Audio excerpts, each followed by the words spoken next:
So hello and welcome to shell again, this is Shaurya Awasthi. और आज हम बात करेंगे लीड कोड की एक मीडियम लेवल प्रॉब्लम जो कि determine if two strings are close. तो बेसिकली यहाँ पे क्लोज की डेफिनेशन क्या दी है वो देखते हैं कि two strings are considered close if you can attain one from other strings using the following operations. Operations क्या किया मैंने? फर्स्ट ऑपरेशन है हमारा swap any two existing characters. ठीक है, किन्हीं भी दो एग्जिस्टिंग कैरेक्टर्स को आपस में स्वैप कर सकते हैं हम। ठीक है भाई, तो मतलब किसी भी नए कैरेक्टर को इंट्रोड्यूस नहीं करना है, जो कैरेक्टर ऑलरेडी स्ट्रिंग में प्रेजेंट है उन्हीं को आपस में स्वैप कर सकते हैं। ओके, दूसरा क्या है?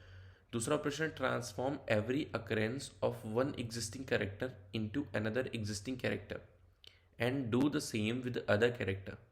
तो बेसिकली इसमें क्या बोला गया है? इसमें बोला गया है कि लेट अस सपोज हमारी स्ट्रिंग में 2 बार ए आया है, 3 बार बी आया है, तो हम उसको आपस में ट्रांसफॉर्म कर सकते हैं और 3 बार ए कर देंगे, 2 बार बी कर देंगे। फॉर एग्जाम्पल अगर हम यहाँ पे देखें तो यहाँ पे क्या हुआ है? ऑल एज टर्न इनटू बीज एंड ऑल बीज टर्न इनटू एज। ठीक है, तो मतलब क्या हुआ है? ए यहाँ पे 2 1 3, 3 बार ए आया है और 2 बार बी आया है, तो इसमें क्या हुआ? ए और बी आपस में ट्रांसफॉर्म हो रहे हैं। तो देखो, 2 ए की जगह बी हो गया, यानी 2 बार बी हो गया। ठीक है, सॉरी 3 बार बी हो गया और हमारा 2 बार ए हो गया। ठीक है, अगर यहाँ पे देखें तो बेसिकली क्या है कि ये फ्रीक्वेंसीज के साथ ही साथ पूरा ट्रांसफॉर्म कर दे रहे हैं। ठीक है, तो एक बात जो हमको क्वेश्चन से समझ में आती है वो ये है कि हमको कोई भी नया कैरेक्टर इंट्रोड्यूस नहीं करना है। यानी दो स्ट्रिंग क्लोज तब होंगी, पहली कंडीशन ये लग जाती है कि दोनों स्ट्रिंग्स में सेम टाइप यानी सेम कैरेक्टर्स प्रेजेंट होना बहुत ज़रूरी है। ठीक है, पहला। दूसरी चीज़, फ्रीक्वेंसी जो हो, यानी दोनों की लेंथ तो सेम होगी ही, दोनों में सेम कैरेक्टर्स तो होंगे ही होंगे। तीसरी चीज़, फ्रीक्वेंसी का खेल है यहाँ पे। फ्रीक्वेंसी का खेल क्या है कि ये जो ऑपरेशन नंबर 2 है, ठीक है, ऑपरेशन नंबर 2 का खेल है यहाँ पे। ऑपरेशन नंबर 2 का क्या खेल है कि हम फ्रीक्वेंसीज ट्रांसफॉर्म कर सकते हैं। लेट अस सपोज हमारी ए की फ्रीक्वेंसी 2 है और सी की 3 है, तो हम इसको ट्रांसफॉर्म करके उल्टा कर सकते हैं, यानी ए की 3 बना सकते हैं और सी की 1 कर सकते हैं। तो इसको एक बार समझते हैं हम कि क्या बोल रहा है। तो लेट अस सपोज अगर हम यहाँ पे देखें तो यहाँ पे क्या है, जो हमारा इनपुट है उसमें वर्ड हमारा दिया है CA BBA, then ABB CCC। पहली बात, सबसे फर्स्ट चेक हमारा क्या होगा? फर्स्ट चेक हमारा ये होगा कि दोनों की लेंथ सेम होनी चाहिए। पहला कंडीशन, क्योंकि कोई नया कैरेक्टर इंट्रोड्यूस नहीं कर रहे हैं, आपस में ही स्वैपिंग ट्रांसफॉर्मेशन हो रहा है। ठीक है, तो ना लेंथ बढ़ रही है ऑपरेशंस की हेल्प से, ना लेंथ घट रही है। तो अगर यहाँ पे देखें तो वो 1 2 3 4 5 1 6, इसकी भी लेंथ 6 है, इसकी भी लेंथ 6 है। तो सबसे पहला स्टेप है हमारा, let us suppose n is equals to m होना चाहिए, यानी n वर्ड 1 की लेंथ और m जो हो गया वर्ड 2 लेंथ। फर्स्ट स्टेप हमारा ये हो गया। सेकंड स्टेप में हम क्या करेंगे? पहली बात, एक और चीज़ मैंने बोली कि दो स्ट्रिंग जो है वो क्लोज तभी हो सकती हैं जब उसमें सेम कैरेक्टर्स होने ज़रूरी है। फॉर सपोज अगर हम यहाँ पे देखें तो यहाँ पे क्या था? यहाँ पे कोई भी नया कैरेक्टर इंट्रोड्यूस नहीं हो रहा है, यानी हमको क्या करना है, एक स्ट्रिंग को चेक करना है कि क्या हम दूसरी बना सकते हैं, मतलब एक स्ट्रिंग में ऑपरेशन परफॉर्म करके उसको दूसरे के इक्वल कर सकते हैं। और उस जो ऑपरेशंस हैं उसमें कोई भी नया कैरेक्टर इंट्रोड्यूस नहीं हो रहा था, तो उससे हमें ये पता चलता है कि हमें कोई भी नया कैरेक्टर इंट्रोड्यूस नहीं करना है। तो जो भी कैरेक्टर हमें रिक्वायर्ड है, लेट अस सपोज अगर हम इसको इसमें ट्रांसफॉर्म कर रहे हैं, तो जो भी कैरेक्टर हमको रिक्वायर्ड है इस स्ट्रिंग में ट्रांसफॉर्म करने के लिए वो इसमें ऑलरेडी प्रेजेंट होने चाहिए ही चाहिए। ठीक है, तो उसके लिए हम क्या करेंगे? उसके लिए हम वर्ड 1 को मैप 1 में स्टोर कर लेंगे, वर्ड 2 को मैप 2 में स्टोर कर लेंगे। तो लेट अस सपोज ये आ गया हमारा, ए आया 2 बार, ए आया 2 बार, बी आया 3 बार, सी आया 1 बार, फिर अगेन ए का 1, बी का 2 एंड सी का 3। तो इसमें सबसे पहला दूसरा चेक जो हम लगाएंगे वो देखेंगे क्या मैप 1 और मैप 2 में जो कैरेक्टर्स हैं वो सेम है कि नहीं है। ठीक है, कोई भी एक्स्ट्रा कैरेक्टर तो नहीं है। तो उसके लिए हम क्या करते हैं? दूसरा स्टेप ये है, कैरेक्टर्स चेक कर लेंगे। उसके लिए हम क्या करेंगे भाई? हम एक फॉर लूप लगाएंगे, ठीक है, और वर्ड 1 के कैरेक्टर्स मैप 1 में चेक कर मैप 2 में चेक कर लेंगे। ठीक है, तो इसमें हम क्या करेंगे? सेम कैरेक्टर्स होने चाहिए मैप में, यानी दोनों स्ट्रिंग में सेम कैरेक्टर्स होने चाहिए।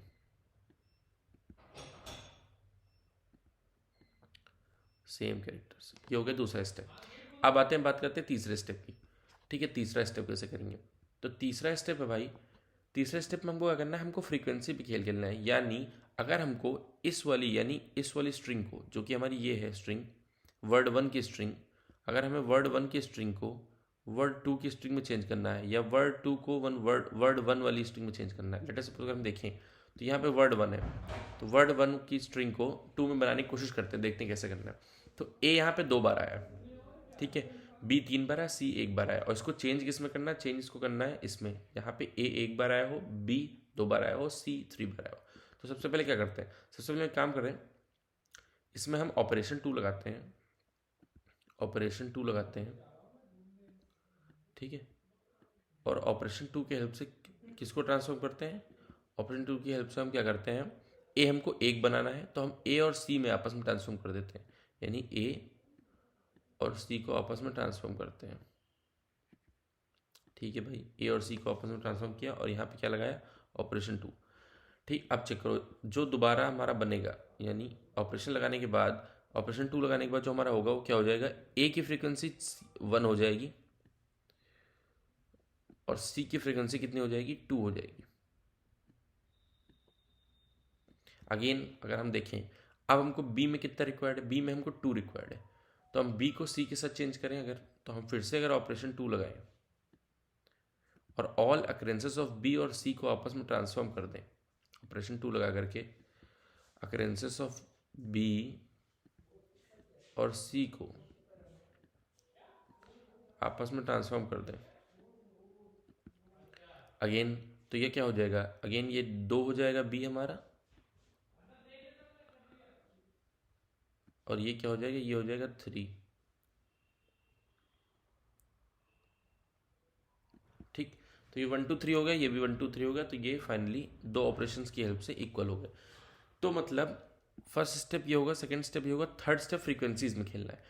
तो अब ये हम ट्रांसफॉर्म कर पाए हैं, उसका रीज़न क्या था, उसका रीज़न ये था कि जो हमारे एग्जिस्टिंग थे, यानी अगर हम यहाँ पे देखें तो जो हमारे एग्जिस्टिंग फ्रीक्वेंसीज थी बिना ट्रांसफॉर्म करने से पहले, ठीक है, वो हमारी थी 2 3 1, और 2 3 1 को ट्रांसफॉर्म करके बनाना है 1 2 3 1 2 3। तो अगर हम इसको बोलें तो इसका मतलब है सारी फ्रीक्वेंसीज जैसे 2 3 1, तो ये इसमें प्रेजेंट होना चाहिए, ऑर्डरिंग चेंज हो सकती है। लेट अस सपोज 2 3 1, तो अगर इन दोनों को हम शॉर्ट कर दें, यानी दोनों फ्रीक्वेंसीज को हम शॉर्ट कर दें, लेट अस सपोज हम वेक्टर में स्टोर करते हैं, फ्रीक्वेंसी 1 को वेक्टर में स्टोर करते हैं 2 3 1, ठीक है। ये है वर्ड 1 की जो फ्रीक्वेंसीज थी ए बी सी की। फिर अगेन इसको स्टोर करते हैं तो 1 2 3 था, 1 2 3।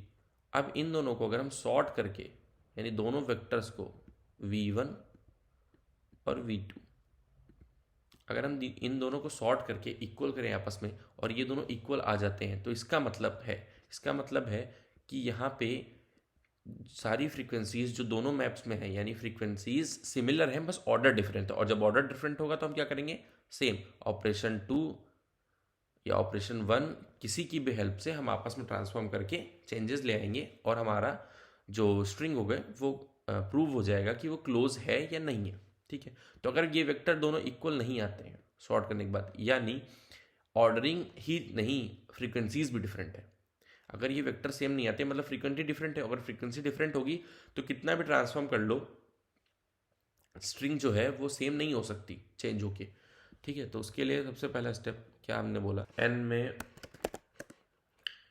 वर्ड 1 का साइज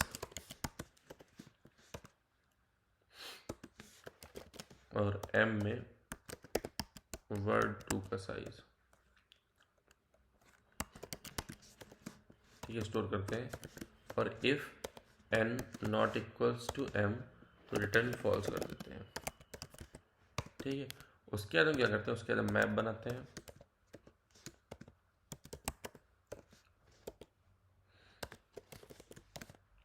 ठीक है, m1 m2, m1 map word 1 के लिए और m2 मैप वर्ड 2 के लिए। उसके बाद क्या करेंगे, उसके बाद हम एक फॉर लूप चलाएंगे n साइज तक, और मैप 1 में वर्ड 1 की फ्रीक्वेंसी स्टोर करेंगे और मैप 2 में वर्ड 2 की फ्रीक्वेंसी स्टोर करेंगे। अब ये मैप बन गया और ये पहला स्टेप भी चेक हो गया, यानी ये काम हमारा हो गया, ये काम। अब सेम कैरेक्टर्स दोनों मैप में सेम कैरेक्टर्स हैं, वो चेक करने के लिए हम क्या करेंगे? वो चेक करने के लिए सिंपल है, एक फॉर लूप लगाएंगे, int i is equal 0, i less than n, i plus plus. और क्या करेंगे? और हम चेक करेंगे इफ m1 में वर्ड 2 का चेक कर लेते हैं, ठीक है? तो ऑब्वियसली वही बात हो जाएगी, m1 में वर्ड 2 ऑफ i अगर लेस देन और इक्वल टू 0 है, यानी नहीं प्रेजेंट है, यानी वर्ड 2 का कोई भी कैरेक्टर अगर मैप 1 में नहीं प्रेजेंट है तो रिटर्न फॉल्स कर दो, यानी सेम कैरेक्टर्स नहीं है मैप में, दोनों मैप, तो रिटर्न फॉल्स कर दिया। ठीक है, अब हमारा सेकेंड कंडीशन चेक हो गई। थर्ड कंडीशन क्या था? फ्रीक्वेंसीज पे खेलने के लिए। तो मैंने क्या बोला था कि हम दो वेक्टर बनाते हैं,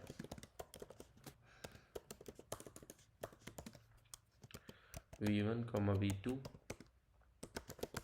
उसके लिए फॉर लूप लेते हैं int एक मिनट, मैप आइटरेट करना है हमको, m1, और हम क्या करते हैं v1 dot push back it dot second. Similarly map 2 की फ्रीक्वेंसीज का भी एक वेक्टर बनाते हैं,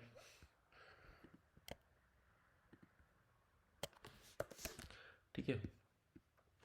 उसके बाद हम रिटर्न कर देते हैं, उसके बाद पहले सॉर्ट करते हैं, ठीक है, दोनों वेक्टर्स को। तो सॉर्ट v1 डॉट बिगिन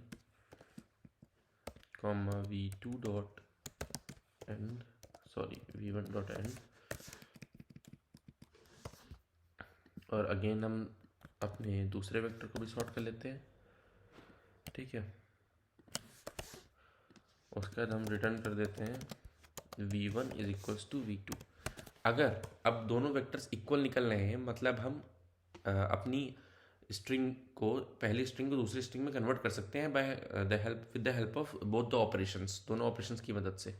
अगर नहीं निकल रहे इक्वल, यानी दोनों वेक्टर सॉर्ट करने पे भी इक्वल नहीं है, यानी फ्रीक्वेंसीज डिफरेंट है और हम कोई भी नया कैरेक्टर इंट्रोड्यूस नहीं कर सकते, सो ये दोनों स्ट्रिंग्स क्लोज नहीं है, ठीक है? एक बार रन करके देखते हैं।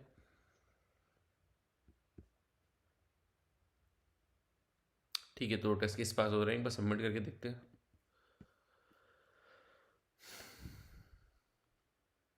ठीक है, तो ये सक्सेसफुली सबमिट हो गया है। So thank you so much for watching this video. अगर वीडियो पसंद आए तो वीडियो को लाइक करिए, चैनल को सब्सक्राइब करिए। मिलते हैं अपने अगले वीडियो में, तब तक के लिए बाय।